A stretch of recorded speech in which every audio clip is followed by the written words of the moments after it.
my investments, the most significant climate change law ever.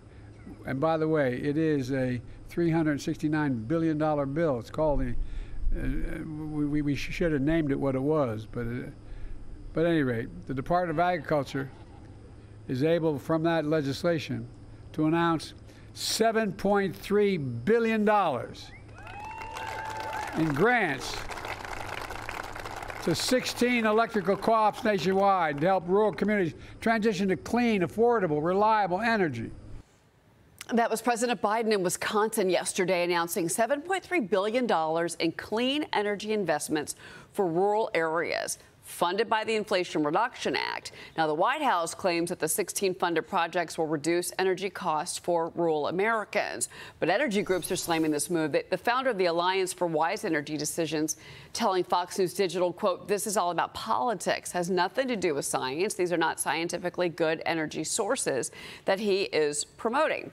Joining me now is Georgia Congressman Earl Buddy Carter. He's a member, of course, of the House Budget, Energy, and Commerce Committees. Congressman Carter, you're joining House Energy and Commerce Republicans next week in this hearing on how the, quote, rush to green agenda is raising prices for all Americans. First, tell us about that.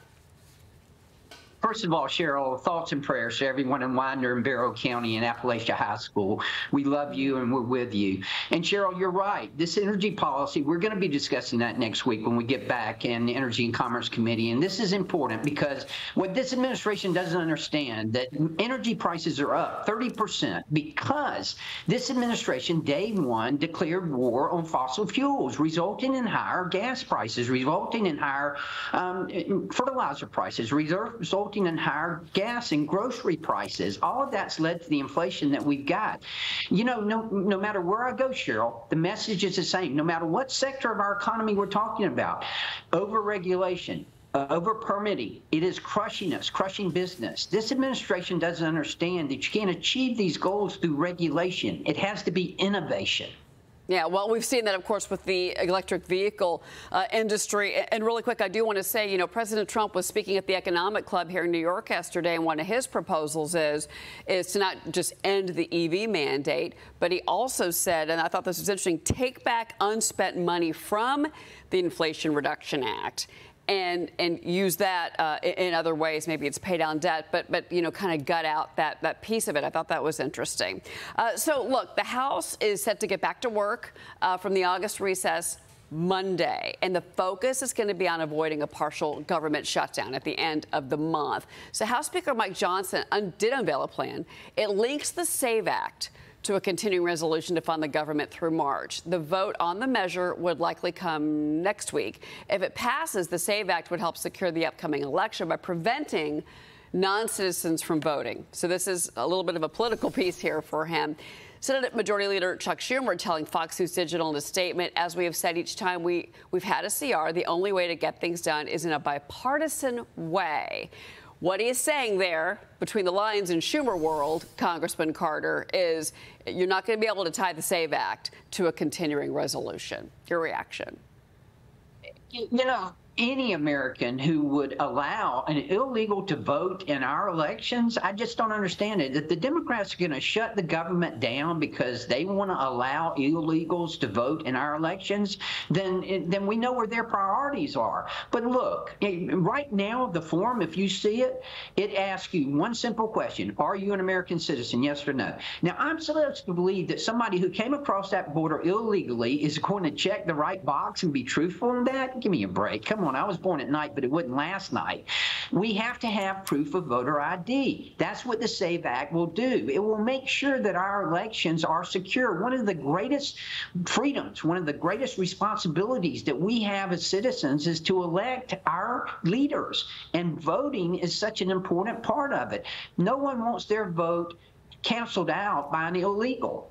Yeah, it's interesting because obviously the CR is going to be, and it always is, this political hot button, but there's going to be a lot on the docket, we should say, for the House. There's a lot of business that needs to be, addressed because of the August recess issue. I want to bring in Joe Borelli, Congressman. He's on set with me. He's got a question. Yeah, Congressman, I want to stay with the CR for 1 second, because one of the criticisms of Kevin McCarthy was that he wasn't able to negotiate any of this policy stuff when he would negotiate these CRs in the past. How important is this CR for sort of the confidence that the conference has in the Speaker right now in terms of keeping it on the docket?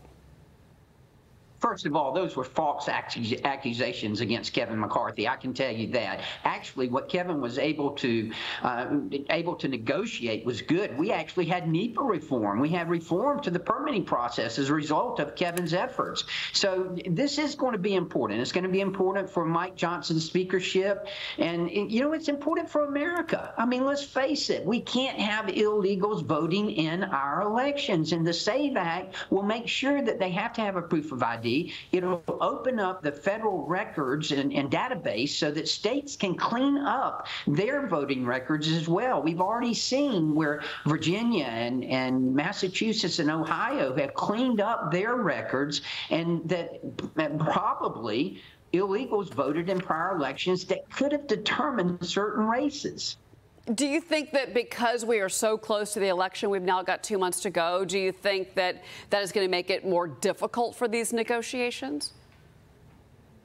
Well, it's not going to make it easier, that's for sure. But, the SAVE Act is common sense. Again, whether you're Republican or Democrat, you're wanting to allow illegals to vote in our elections. I'd hate to have to justify that to my voters. Congressman Earl Buddy Carter, it's always great to see you. By the way, happy birthday, Congressman. Thank you very much. All right. Enjoy your day. Enjoy your weekend, Congressman.